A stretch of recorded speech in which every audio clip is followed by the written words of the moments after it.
Assalamualaikum warahmatullahi wabarakatuh.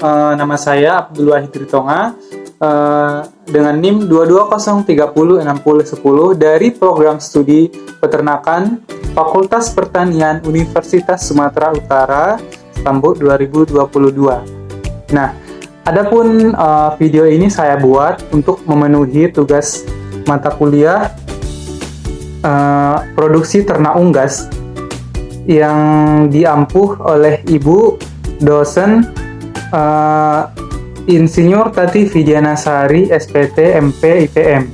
Nah, baiklah, di sini saya akan menjelaskan tentang struktur telur, biosintesis telur, dan juga nanti saya akan menjelaskan bagaimana sih cara mengukur volume telur. Nah, pertama saya akan menjelaskan mengenai struktur dari telur.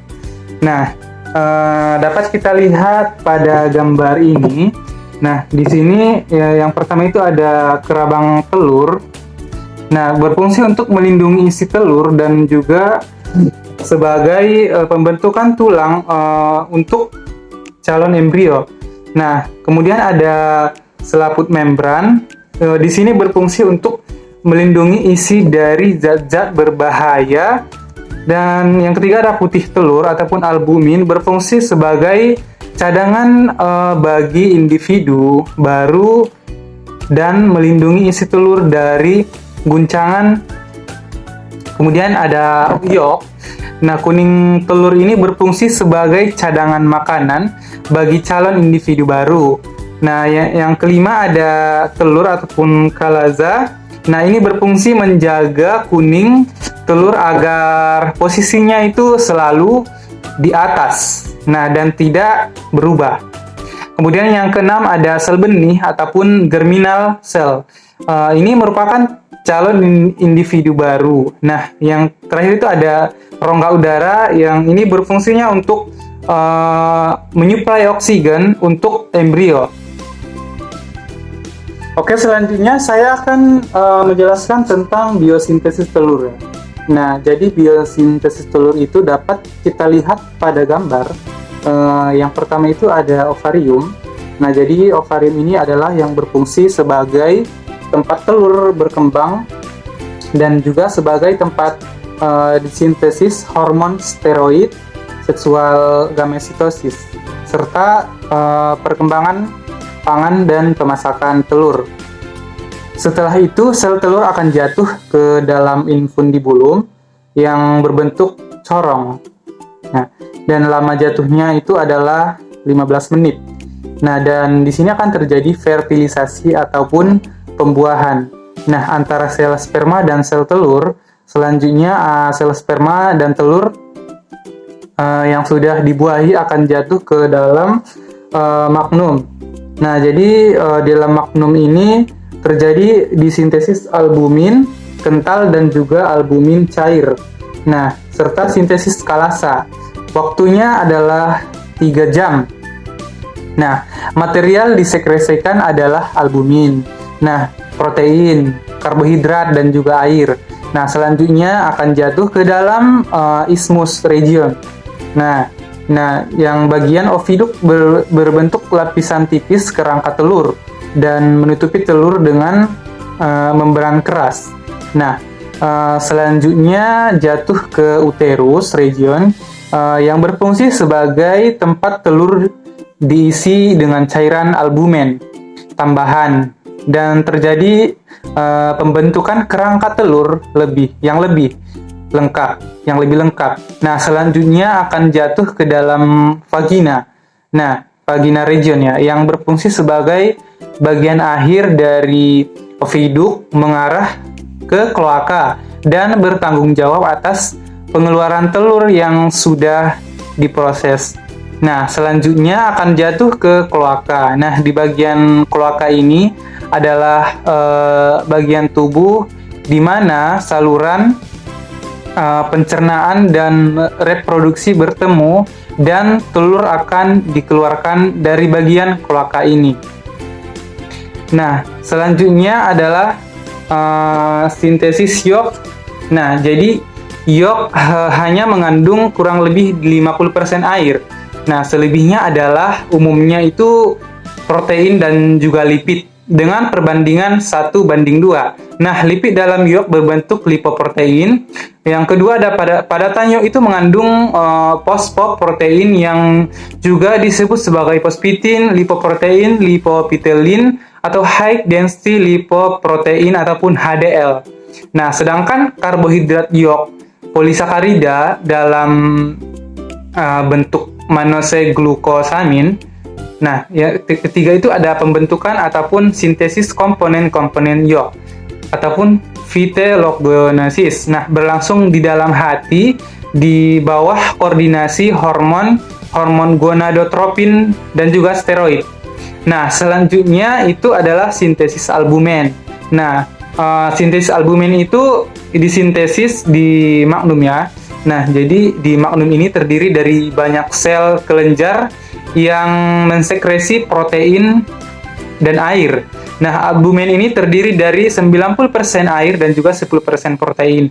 Nah, protein-protein albumin ini terdiri dari ovalbumin 54%, ovotransferin ataupun ovonalbumin, ovomucin 11%, ovoglobulin 8%, lisosom 35%, ovomucin 1,5 sampai 3,0%, dan juga terdapat beberapa protein dengan level yang sangat kecil yaitu avidin sebanyak 0,05%. Flapoprotein 0,8%, ovoroglobin 0,5%, dan juga ovoinhibitors 1,5%, dan juga ovoroprotein 0,5 sampai 1%. Nah, papain inhibitor 0,1%. Kemudian hormon-hormon steroid memiliki peranan yang sangat penting dalam sintesis protein. Nah, pada sel-sel opiduk. Oke, terakhir ada sintesis kerabang telur. Nah, di sintesis kerabang telur itu, kerabang disintesis di uterus, bagian oviduk. Kemudian uterus itu terdiri dari banyak sel kelenjar yang mensekresi kalsium karbonat dan juga protein. Nah, kerabang itu terdiri dari sekitar 95% kalsium karbonat dan juga 55% protein. Nah, kalsium karbonat diangkut dari darah ke uterus melalui kelenjar khusus. Kemudian hormon yang berperan dalam sintesis kerabang estrogen dan progesteron. Nah, kemudian yang terakhir adalah kita akan menghitung metode perpindahan air. Nah, jadi alat yang kita gunakan itu nanti adalah cangkir dalam mangkuk yang bersih dan juga kosong ya. Lalu kemudian nanti kita isi cangkir ini hingga penuh dengan air. Nah, kemudian ada suntik dengan ukuran 20 ml. Kemudian nanti kita akan memasukkan telur yang volumenya yang ingin kita ukur dalam cangkir. Nah, nanti telur akan tenggelam ya ke dasar. Nah, air yang tumpah ini ataupun dari cangkir dan masuk ke dalam mangkuk ini, kemudian tuangkan air mangkuk ke dalam gelas ukur ataupun suntik ini. Nanti kita akan mengukur menggunakan suntik ini. Nah, volume air yang tumpah ataupun yang dikumpulkan itu sama dengan volume telur. Nah, baiklah, kita langsung saja. Untuk telur yang kita gunakan adalah yang pertama itu ada telur ayam kampung, ada telur ayam negeri, ada telur itik, dan juga ada telur puyuh. Nah, yang pertama itu kita ukur telur ayam negeri ya. Pertama ya, sesuai dengan arahan, kita masukkan ke dalam gelas yang berisi air. Nah, kemudian yang tumpah ini yang akan menjadi ukuran volume telurnya. Mari kita hitung.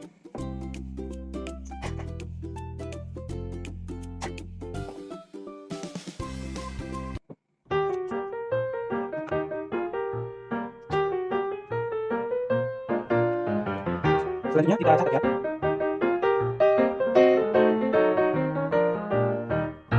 Kemudian kita buang airnya.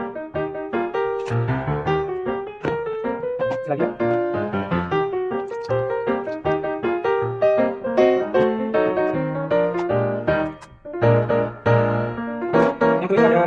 ayam kampung.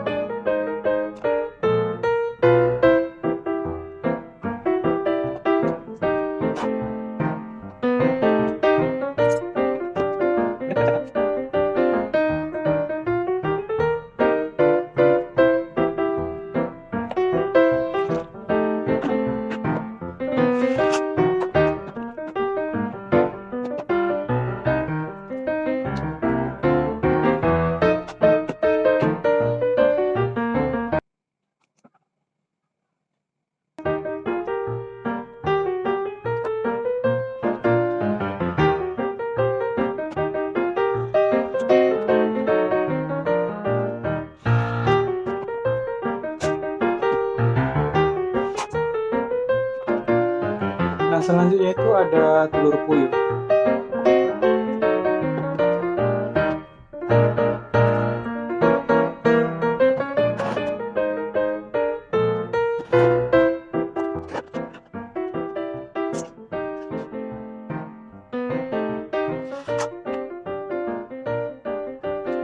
Nah, oke. Hasilnya sudah kita dapatkan, sudah saya catat. Nah, jadi untuk volume dari ayam negeri itu 21 mili, kemudian dari telur ayam kampung itu 17 mili, dan juga kemudian dari itik itu 50 mili, dan dari telur puyuh itu 10 mili, 10 sampai 11 mili.